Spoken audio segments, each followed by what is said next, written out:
प्रदेश में उपचुनाव को लेकर राजनीतिक सरगर्मियां तेज हैं और इस बीच अल्पसंख्यकों का वोट किसकी झोली में जाता है, इस पर सभी राजनीतिक दलों की निगाहें टिकी हैं।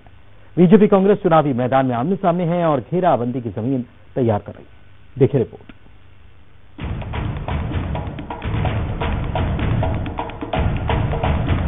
खंडवा लोकसभा उपचुनाव में सभी राजनीतिक दलों ने अल्पसंख्यक वोटरों को साधना शुरू कर दिया है। बीजेपी का दावा है कि उनके शासनकाल में केंद्र और राज्य सरकार की विभिन्न जन कल्याणकारी योजनाओं का लाभ अल्पसंख्यकों को मिला, लिहाजा अल्पसंख्यकों का बड़ा वोट बीजेपी को जाएगा। उधर कांग्रेस ने दावा किया है कि अल्पसंख्यक वोटर्स कांग्रेस के साथ हैं, जबकि अल्पसंख्यक मामलों की जानकारों की माने तो कुछ प्रतिशत वोट बीजेपी को जा सकते हैं, लेकिन अल्पसंख्यक वोटर्स धर्मनिरपेक्ष दलों और प्रत्याशियों को भी जाता है। अब ऐसे में बीजेपी खासकर सांसद नंद कुमार सिंह चौहान के निधन के बाद खाली हुई खंडवा सीट पर उपचुनाव को लेकर खूब जोर आजमाइश कर रही है। 19,56,000 वोटर्स वाले संसदीय क्षेत्र में लगभग 2,75,000 वोटर्स अल्पसंख्यक हैं। लगभग मुस्लिम समाज का 85% जो लोग हैं वो बिलो पॉवर्टी लेवल पे है और हमारी सरकार की जितनी योजनाएं बनी है वो सारे बीपीएल परिवार के लिए ज्यादा है, तो इसका कहीं ना कहीं ज्यादा लाभ अल्पसंख्यक लोग ही ले रहे हैं। और सरकार का ये प्रयास भी है कि भाई कांग्रेस ने जो नुकसान पहुंचाया है आजादी के बाद से आज तक अल्पसंख्यकों को, उसकी किसी तरह से भरपाई की जाए और इसी आधार पे हम वोट भी मांग रहे हैं और हमें पूरा भरोसा है कि इस बार अल्पसंख्यक का जो है कांग्रेस से मोह भंग है।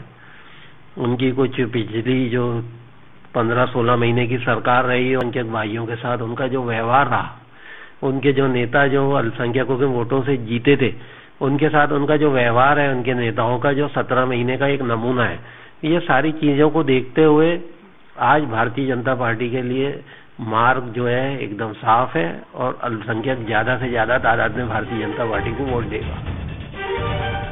कांग्रेस बीजेपी के इस दावे को सिरे से खारिज कर रही है। पार्टी का दावा और आरोप है कि कांग्रेस ने अल्पसंख्यक वर्ग का जितना विकास किया उतना बीजेपी ने नहीं, बल्कि उनकी शरीयत में दखलंदाजी की।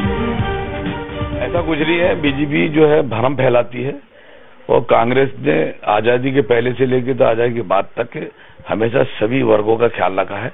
अल्पसंख्यक तो अल्पमत में है भारत में हमारे, इसलिए उनका अल्पसंख्यकों का, हरिजन, एसटी का सबका ध्यान कांग्रेस पार्टी रखती है। ये हिंदू मुस्लिम सिख ईसाई की पार्टी है, इसमें कोई भेदभाव रखते नहीं हम। और जो बीजेपी कह रही है कि हमने उनके लिए कुछ किया, तो बीजेपी ने आज तक अल्पसंख्यक के लिए कुछ नहीं किया है। अभी ये भ्रम फैला के वोटों का ध्रुवीकरण करना चाहती है, लेकिन अल्पसंख्यक वोट ध्रुवीकरण नहीं होगा। अल्पसंख्यक वोट कांग्रेस को, सेकुलर पार्टी को जाएगा, जहां भी जो पार्टी सेकुलर है उसको जाएगा, बीजेपी को जाएगा। जब तक के बीजेपी अपना तुष्टीकरण की नीति नहीं बदलेगी, अल्पसंख्यक बीजेपी से कभी नहीं जुड़ेगा, कभी नहीं। मैं इस मामले में जानकार क्या कहते हैं सुनिए।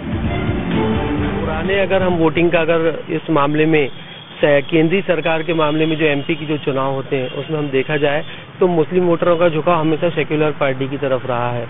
तो मुझे नहीं लगता है कि इस बदले हुए हालात में बुरहानपुर जिला और ये जो संसदीय क्षेत्र है खंडवा लोकसभा, मुस्लिम वोटरों के विचार में कोई चेंज आया होगा। बहरहाल पार्टियां अपनी अपनी जीत के लिए घेराबंदी तो कर रही है, लेकिन ये नतीजा ही बताएगा कि पलड़ा किस ओर भारी था। शारिक अख्तर दुर्रानी, न्यूज़ 18, बुरहानपुर।